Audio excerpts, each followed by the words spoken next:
Selamat datang kembali para pendengar. Hari ini kita akan mengupas mengenai topik dampak negatif dari Belt and Road Initiative atau BRI. Belt and Road Initiative yang diluncurkan pada 2013 bertujuan untuk meningkatkan konektivitas dan kerjasama ekonomi di sepanjang rute perdagangan kuno jalur sutra. Namun di balik ambisi besar ini muncul berbagai kekhawatiran terkait dampak negatifnya bagi negara-negara peserta, termasuk Filipina. Salah satu kekhawatiran utama terkait BRI adalah potensi debt trap. Proyek-proyek infrastruktur yang didanai oleh pinjaman dari Tiongkok seringkali memiliki persyaratan pinjaman yang kurang transparan dan berpotensi memberatkan negara-negara dengan kapasitas fiskal yang terbatas, seperti Filipina. Jika Filipina tidak mampu membayar kembali pinjaman tersebut, aset-aset strategis negara beresiko jatuh ke tangan kreditor. Meskipun belum ada data konklusif mengenai Filipina yang terjebak dalam utang BRI, kekhawatiran ini tetap valid mengingat pengalaman beberapa negara lain yang terlibat dalam inisiatif ini. Salah satunya Sri Lanka misalnya, terpaksa menyerahkan kendali pelabuhan Hambantota kepada perusahaan Tiongkok selama 99 tahun karena kesulitan membayar utang BRI. Meskipun konteks Filipina mungkin berbeda, resiko ini tetap menjadi perhatian yang serius dan memerlukan pengelolaan utang yang sangat hati-hati. Isu lain yang krusial adalah kurangnya transparansi dalam proses perencanaan, pelaksanaan, dan pendanaan proyek-proyek BRI di Filipina.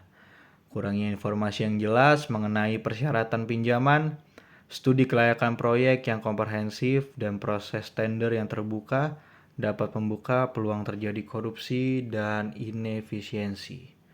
Hal ini pada akhirnya dapat meningkatkan biaya proyek dan membebani keuangan negara. Dampak lingkungan juga menjadi perhatian signifikan. Beberapa proyek infrastruktur BRI di berbagai negara menuai kritik karena kurangnya perhatian terhadap standar lingkungan yang memadai. Di Filipina, proyek-proyek besar seperti bendungan atau jalan tol berpotensi merusak ekosistem lokal, menggusur masyarakat adat, dan menyebabkan masalah lingkungan jangka panjang jika tidak dikelola dengan baik. Analisis dampak lingkungan yang komprehensif dan partisipasi publik yang bermakna sangat penting untuk mencegah dampak negatif ini. Selain itu, ada kekhawatiran mengenai penggunaan tenaga kerja asing dalam proyek BRI di Filipina.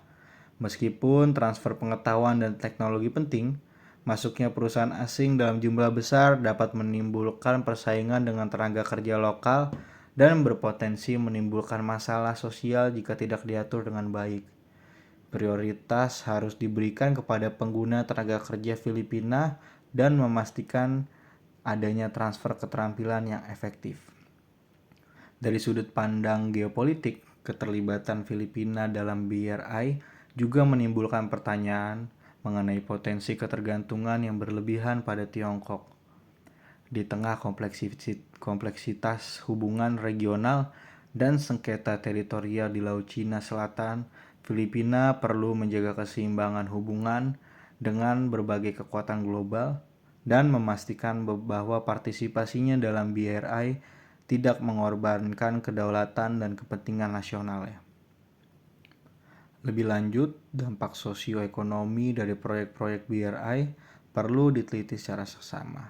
Apakah proyek-proyek ini benar-benar memberikan manfaat ekonomi yang signifikan bagi masyarakat Filipina secara luas, atau manfaatnya hanya terkonsentrasi pada kelompok tertentu?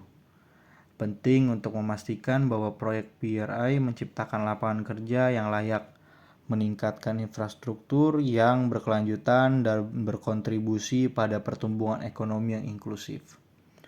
Meskipun BRI menawarkan potensi manfaat dalam pembangunan infrastruktur, Filipina perlu sangat berhati-hati dan menerapkan langkah-langkah pengamanan yang ketat dalam keterlibatannya.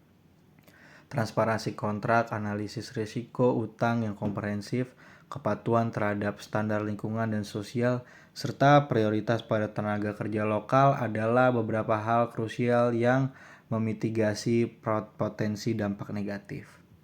Demikianlah telah mendalam kita membahas mengenai potensi dampak negatif Belt and Road Initiative bagi Filipina. Sebuah isu yang kompleks dan memerlukan perhatian dan pengawasan yang cermat dari berbagai pihak. Terima kasih telah mendengarkan. Jangan lupa untuk di like, komen, dan share. Sampai jumpa di pembahasan berikutnya.